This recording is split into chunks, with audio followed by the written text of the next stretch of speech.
맨투맨의 계절이 드디어 돌아왔습니다. 안녕하세요, 여러분. 오늘은 제가 최근에 읽은 책 5권을 리뷰하는 영상을 가지고 왔는데요. 원래는 요즘 읽고 있는 책이랑 산책들까지 같이 이야기하는 요즘 책 영상으로 가져오려고 했는데 읽은 책에 대해서만 이야기하는 것도 분량이 꽤 될 것 같아서 이번에는 읽은 책들에 대해서만 리뷰해보는 그런 영상을 가지고 왔고요. 엄밀히 말해서 읽은 책도 있고 들은 책도 있는데 더 자세한 이야기는 바로 시작하도록 할게요.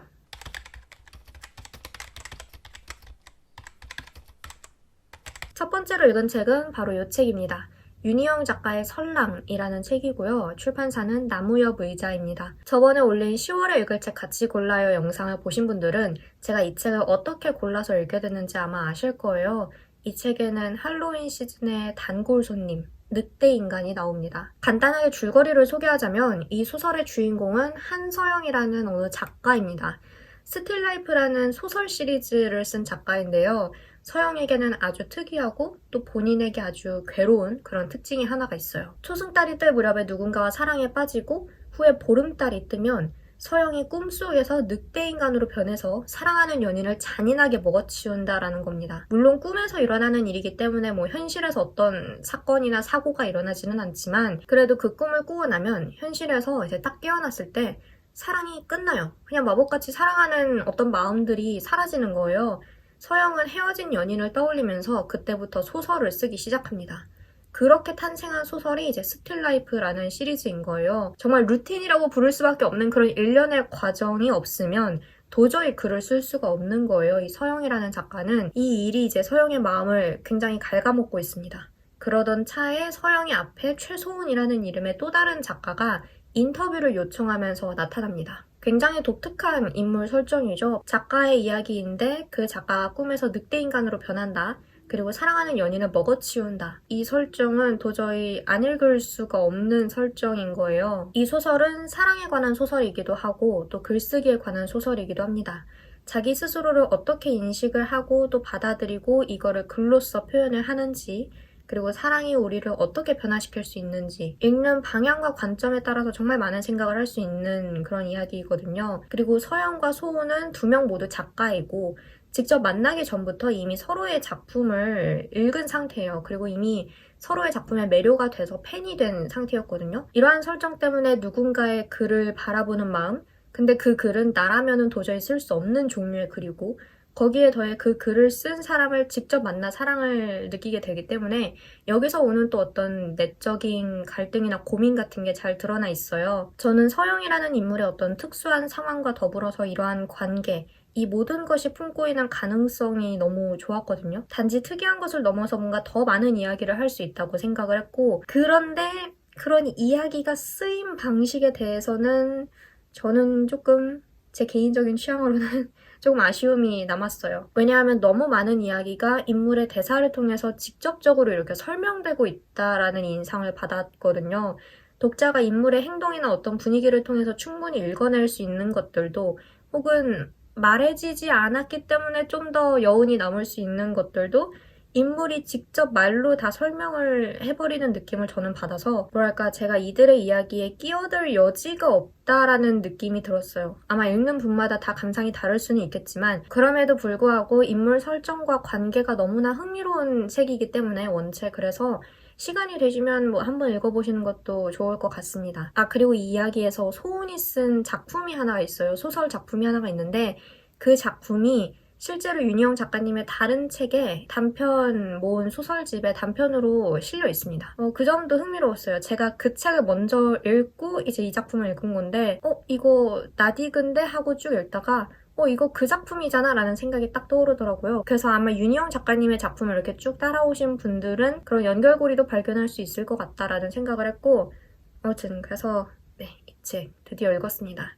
어떻게 이런 인물 설정을 상상해내실 수 있는지 저는 신기하기도 했고 그런 마음으로 읽었습니다. 그 다음으로 읽은 책은 바로 이 시집입니다. 박은지 시인의 여름 상설 공연이라는 책이고요. 출판사는 민음사입니다. 민음사 SNS에서 이 책 출간 소식을 이제 가을 시작할 때쯤에 봤었는데 책 소개가 요괴와 함께 춤추고 노래하는 꿈, 현실과 환상의 팽팽한 공존, 다시 돌아올 것을 약속하는 환상, 뭐 이런 표현들이 있어서 이 시집을 출간되자마자 샀습니다. 한 가지 말씀을 드리고 싶은 거는 제가 그동안 유튜브를 하면서 정말 수많은 책들을 리뷰를 했지만 아직도 시집은 어떻게 소개를 해야 하는 건지 모르겠어요. 줄거리를 제가 설명할 수도 없고 시에 대한 어떤 해석을 제시할 수도 없고 그래도 좋은 책들은 많이 알려야 한다는 그런 마음이 있어서 제 언어가 아주 빈약하고 또 모호할 거예요. 그래도 부디 그러려니 해주시고 혹시라도 제 감상을 듣고 흥미가 생기신다면 이 시집을 사서 읽어보시기를 추천을 합니다. 제가 이 시집을 읽으면서 머릿속에서 그렸던 몇몇 이미지들, 그 이미지들이 주는 느낌을 간단히 이야기해 볼게요. 우선은 제일 첫 번째로 실린 시 내가 꾸고 싶었던 꿈의 첫 부분이 갓 쏟아진 물이었을 때 그곳에 숨어 들어가 낮잠을 잤다 인데요. 저는 이 부분을 읽자마자 제가 이 시집을 좋아하게 될 거라는 것을 직감했어요. 이 시집에서 제가 자주 느꼈던 것은 첫째, 물의 이미지. 그 물이 형상화되는 방식이 너무나 좋았고요. 그리고 둘째, 짝꿍과 함께 나란히 앉아있거나 혹은 길을 걷는 어떤 아이의 이미지가 계속 떠오르더라고요. 이 시집에 짝꿍이 등장하는 몇몇 시도 있고 또 국경 근처의 학교, 친구들, 아이, 선생님 같은 단어가 자주 나오다 보니까 아이의 모습이 떠올라요. 근데 그 느낌이 다정하고 소중한 추억을 꺼내보는 느낌이고 또 애틋해요. 그러니까 시인마다 혹은 시집마다 비교적 일관되게 반복되는 정서가 있을 수 있잖아요. 그래서 제가 이 시집에서 읽어낸 것들은 다정함, 애틋함, 조심스러움, 그리고 환상과 꿈의 이미지가 주는 신비로움. 근데 그 신비로움이 막 읽어도 모르겠고 애매하고 난해하고 이런 게 아니라 이 표현이 말하는 순간을 머릿속에 그려보게 하는 그런 매력이 있었습니다.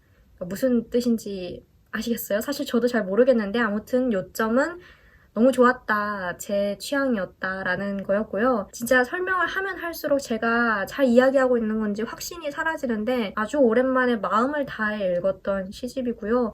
정말 행복했습니다. 제 설명이 굉장히 모호하기 때문에 직접 읽으시면서 그런 각자만의 감상을 느껴보시는 것도 좋을 것 같습니다. 세 번째로 읽은 책은 이 책은 읽었다기보다는 들었다고 표현하는 게 더 맞을 것 같은데 바로 이 책입니다.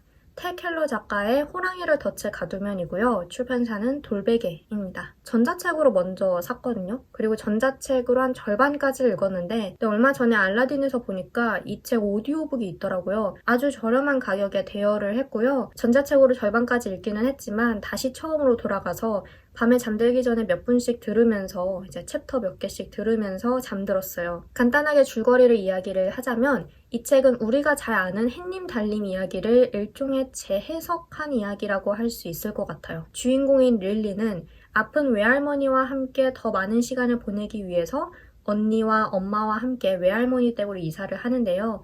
길에서 거대한 호랑이를 보게 됩니다. 다른 사람들의 눈에는 안 보이고 오직 릴리에게만 보이는 호랑이인 거예요. 나중에 그 호랑이에 대해서 할머니에게 이야기를 했더니 할머니가 그제야 릴리에게 비밀을 하나 알려줍니다. 옛날에 할머니가 호랑이로부터 무언가를 훔쳤고 그 일 때문에 호랑이가 자신을 찾고 있다라는 것이었는데요. 할머니의 병세가 점점 심해지는 것을 목격한 릴리의 앞에 어느 날 그 호랑이가 다시 나타나서 거래를 제안합니다. 할머니가 훔쳐간 것을 나에게 돌려주면 할머니가 나을 수 있게 해주겠다 라는 제안이었어요. 릴리는 호랑이를 믿지 말라는 할머니의 충고와 호랑이가 제안한 거래 사이에서 갈등을 하다가 결단을 내립니다. 우리나라 전래동화인 헬림달림 이야기가 나오는데 주인공의 이름이 릴리다. 좀 의아하게 생각하실 수도 있을 것 같아요. 주인공 릴리는 한국계 미국인입니다. 그리고 이 이야기를 쓴 작가 자신도 자기는 4분의 1 정도 한국인이다 라고 표현을 한 것처럼 미국에서 나고 자랐지만 자신의 정체성에 관해서 늘 고민을 했다고 해요. 그러한 고민과 사유의 결과 그리고 어릴 적에 할머니에게서 들었던 한국의 전래동화 설화 이야기를 바탕으로 이 이야기가 탄생을 했다고 합니다. 이러한 배경처럼 이 책에는 릴리가 자신의 정체성과 뿌리를 찾아 나서는 이야기 그리고 소극적이고 조용한 아이에서 점차 자신의 목소리를 낼 줄 아는 주체적인 인물로 성장하는 이야기가 담겨 있습니다. 더불어서 한국인으로서의 정체성과 전통 문화를 지키고자 했던 할머니, 그리고 그런 할머니에게서 벗어나고 싶어 했던, 그리고 역시 정체성에 관한 고민을 겪었을 엄마, 그리고 릴리와 릴리의 언니인 샘까지 저마다의 이야기와 사연을 가진 3대에 걸친 가족 이야기이기도 하고요. 이 책의 대상 독자가 알라딘을 보니까 어린이이더라고요. 초등학교 한 고학년 정도? 저는 햇님 달님을 재해석했다는 말에 흥미가 생겨서 이 책을 읽기 시작했는데 사실 처음에는 뭐 이러이러한 이야기가 펼쳐지고 릴리가 고난을 겪다가 나중에 성장하겠지 라는 약간은 가벼운 마음으로 읽기 시작했어요. 근데 이야기가 진행되면 진행될수록 그 안에 훨씬 더 많은 이야기의 어떤 그 레이어가 겹쳐져 있다라는 생각을 했고 제 예상을 벗어나는 부분도 많았고 그로 인해서 인물이 좀 더 입체적으로 그려지는 게 있었고 그리고 결말 역시 정말 깊은 여운을 남겼는데요. 대상 독자가 어린이라고 해서 어린이만 읽을 게 아니라 정말 남녀노소 누가 읽어도 이 책은 깊은 울림을 주겠구나라는 생각을 했어요. 무엇보다도 이 이야기가 작가가 직접 했던 그런 고민과 사유에서 비롯되었음을 알기에 더 의미가 있고 이 책은 꼭 한번 읽어보시는 거를 추천을 할게요. 텍스트를 읽는 것도 물론 좋았는데 오디오북도 진짜 좋더라고요. 성우분들이 여러분이 같이 녹음을 하셔서 그러니까 인물마다 그 목소리가 다 다르고 간간히 배경음악이나 뭐 효과음 같은 것도 들어가 있고 책과 영화 중간에 어딘가를 듣는 느낌이었어요. 그래서 오디오북도 같이 추천을 하고요. 그 다음으로 또 들은 책은 네, 오디오북입니다. 제가 요즘 오디오북에 좀 빠져 들어가는 중인데요. 바로 알베르 까뮈 작가의 이방인 미음사 세계문학 전집 중에 한 권이고요. 이렇게 말씀을 드리는 게 제가 너무나 부끄러운데 오디오북으로라도 듣지 않으면 제가 아주 오랫동안 이 책을 다시 읽지 않을 것 같았어요. 아주 옛날에 이 책을 한 절반 정도 읽은 적이 있었거든요. 근데 아무리 읽어도 도저히 흥미가 안 나서 멈췄고 이제야 다시 오디오북을 통해서 이제 읽고 듣게 된 거예요. 이렇게 해서라도 좀 내가 이 책을 그래도 완독은 해야겠다라는 정말 사실 이 책에 대해서는 별로 할 말이 없어요. 까미와 이방인이 가진 문학사적 의의가 너무 크고 너무 유명하고 또 너무 많은 사랑을 받은 작품이라서 이렇게 말하는 게 좀 두렵기는 한데요. 솔직히 저는 이 책을 읽는 거를, 그러니까 듣는 거를 그리 즐기지 않았어요. 그러니까 그 까미 앞에서 한낱 내가 내 독서 취향을 논해도 되는가? 감히? 그래도 아무리 고전이라고 해도 자신의 취향을 완전히 배제하고서 읽을 수는 없는 거잖아요. 그러니까 네, 그런데 아무튼 이방인 자체에 대해서는 제가 별로 할 이야기가 없고 대신 오디오북을 들은 이 경험에 대해서 이야기를 해볼게요. 후에 오디오북을 몇 권 더 듣고 나서 따로 영상을 만들어 볼까 생각을 하고도 있는데 일단 책을 들고 읽지 않아도 되기 때문에 뭐 굉장히 편하고 어디에서나 들을 수 있다라는 거는 너무나 당연한 장점이라서 넘어가고 제가 이방인 오디오북을 이제 자기 전에 틀어놓고 들었는데요. 읽기 싫어도 강제로 진도가 나가는 아주 기이한 경험을 했습니다. 이 경험이 나쁘지 않았어요. 덕분에 완독까지 했잖아요. 어쨌든 물론 딴 생각에 빠지는 순간 흐름을 바로 놓치기 때문에 한 챕터가 끝날 때까지 오로지 이 오디오북에만 신경을 집중해야 한다라는 점이 있었지만 그거는 사실 종이책도 마찬가지잖아요. 그래서 그게 오디오북의 단점이라고 느껴지지는 않았고 오히려 말씀드렸다시피 강제로 진도가 나가는 아주 기이한 경험을 네, 기분이 이상하더라고요. 그리고 오디오북은 총 몇 시간 몇 분이고 내가 지금 몇 분 혹은 몇 퍼센트 들었고 앞으로 몇 분이 남았다라는 게 직관적으로 딱 보이잖아요. 이방인은 한 4시간 20분에서 30분 정도 그 사이 되거든요. 하루에 1시간씩만 듣는다고 쳐도 한 4, 5일이면 다 듣겠구나.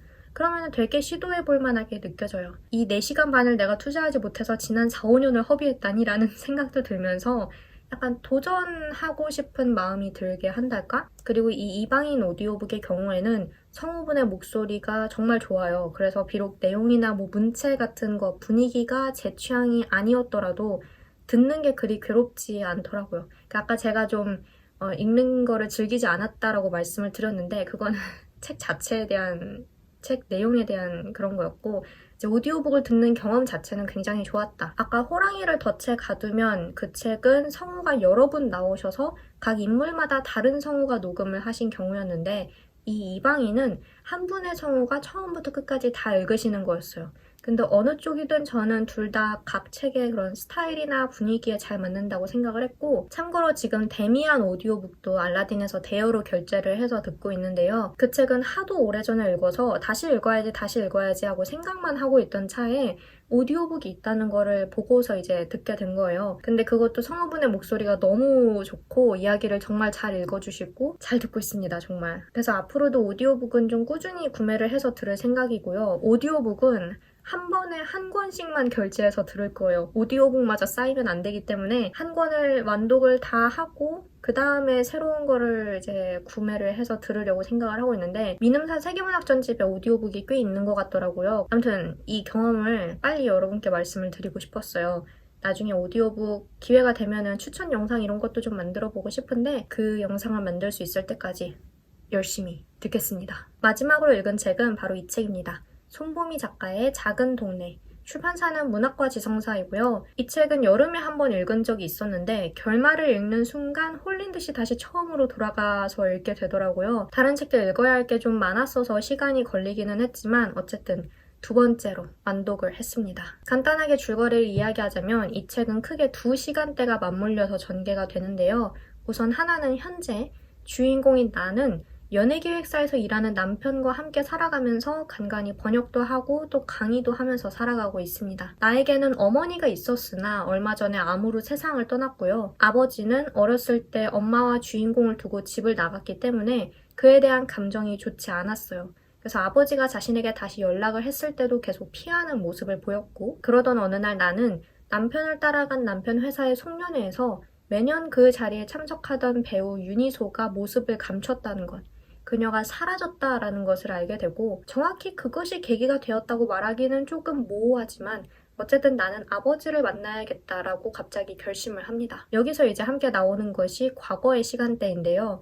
나는 어렸을 때 부모와 함께 경기도 광주의 어느 작은 동네에서 살았습니다. 다만 조금 마음에 걸리는 것은 이 작은 동네에서도 이들 가족은 유일하게 벽돌담을 둘러치고 살았고 이웃과 교류하지 않았고, 특히 어머니가 나에 대해서 과도할 정도로 보호를 하고 걱정을 했다라는 거예요. 이 동네에서 11살 즈음까지 살았던 이 과거의 시간대가 이 소설에서 또 하나의 중요한 시간대입니다. 이야기가 좀 복잡했죠. 요약하자면 어머니가 돌아가신 현재의 주인공이 어렸을 때 헤어진 아버지를 다시 만나고 그로 인해 자신의 유년 시절에 대해, 자신도 몰랐던 어떤 과거에 대해 새롭게 알게 된다 라는 이야기예요. 제가 아까 결말을 읽는 순간 홀린 듯이 다시 앞으로 돌아가서 읽게 됐다고 했잖아요. 그 이유가 저로서는 사실 예상하지 못했던 결말인데, 그 결말을 알고 나의 과거, 어머니가 이전에 했던 말과 행동들, 아버지의 행동, 이런 것들을 천천히 복귀하니까 하나둘 납득이 가기 시작하는 거예요. 그래서 이 책은 내가 이 비밀을 몰랐던 상태에서 그냥 처음에 읽었던 것과 다 아는 상태에서 다시 읽는 그 감상이 정말 다르겠다 해서 처음으로 다시 돌아갔던 거고, 특히 이 어머니가 했던 말들 중에 우리 모두 다 함께 고통받았다라는 사실이 우리를 계속 살게 하는 거다. 네가 고칠 수 있는 일 같은 건 없다. 일어난 일은 그냥 일어난 대로 둬야 한다. 라고 했던 말들은 사실 어머니가 딸에게 하기에는 너무나 잔인한 말이 아닐까 싶을 정도인데요. 근데 결말을 읽고 나서 이 말을 다시 곱씹어보면 이렇게 말하는 어머니의 속이 정말 말이 아니었겠구나, 문드러지고 있었겠구나 라는 생각에 진짜 마음이 많이 아프기도 했어요. 소설을 처음 읽을 때는 이것이 어느 개인의 이야기, 그러니까 어느 가족사에 관한 것인 줄 알았는데 결말까지 다 읽고 나니까 이 안에 어떤 시대적인 맥락, 사회적인 분위기, 이런 것들로 인한 거대한 무언가가 함께 담겨있다는 사실을 깨닫게 됐습니다. 과연 이 모든 비밀과 과거를 알게 된 주인공이 이전과 같은 삶을 살 수 있을까? 이 모든 것을 혼자 감당할 수 있을까? 하는 걱정이 될 정도로, 그런 점에서 이 소설의 제목이 작은 동네이고 소설 자체가 이 동네가 굉장히 작았다라는 거를 반복적으로 상기시킨다는 점이 또 좀 대조적으로 두드러지는 점인 것 같아요. 그리고 손보미 작가님의 문체도 이 책의 분위기를 강화하는 데 큰 역할을 했다라고 저는 생각을 하는데, 뭐뭐란 말인가? 뭐뭐 한단 말인가? 라는 식의 문장, 그리고 괄호나 어떤 하이픈 같은 부연 설명을 하는 부분이 굉장히 많아요. 어떻게 보면 그 부분을 굉장히 연극적으로 느껴지게 하는 효과 같은 것도 있는 것 같고, 등장인물에 의해 말해지지 않는 무언가가 계속 남아있다라는 거를 상기시키는 느낌? 인물들이 약간은 경직되어 있고 그로 인해 긴장감을 유발하는 효과가 있었던 것 같아요. 때로 어떤 과거는 분명 자신에 관한 것임에도 불구하고 내가 온전히 소유할 수 없다라는 생각이 드는 것 같아요. 그럼에도 나에게 너무나 지대한 영향을 끼쳐서 도저히 생각하지 않을 수 없는 그런 과거, 그런 비밀, 그만큼 저를 혼란하게 했고 또 깊은 충격을 주었던 작품이라서 여러분께 꼭 읽어보라고 추천을 하고 싶습니다. 제가 깔끔하고 일목요연하게 정리하지 못하는데도 계속 여러분께 뭔가 말하려고 하는 것은 그만큼 저에게 말로 표현하기 힘든 깊은 인상을 남겼다라는 뜻이거든요. 그거를 전달하려다 보니 이제 저도 가끔 중언부언하고 말이 꼬이기도 하고 그러는데 이런 노력을 가상하게 여기신다면 책을 사서 읽어봐 주시면 될 것 같습니다. 정말 인상 깊었던 책이고 저는 이 책을 읽고 손보미 작가님의 더 많은 작품을 읽고 싶다 해서 그 우아한 밤과 고양이들인가? 그 책도 샀거든요. 단편을 모은 소설집으로 알고 있는데 아무튼 그래서 이제부터 손보미 작가님의 작품을 좀 꾸준히 차근차근 읽어보려고 생각을 하고 있습니다.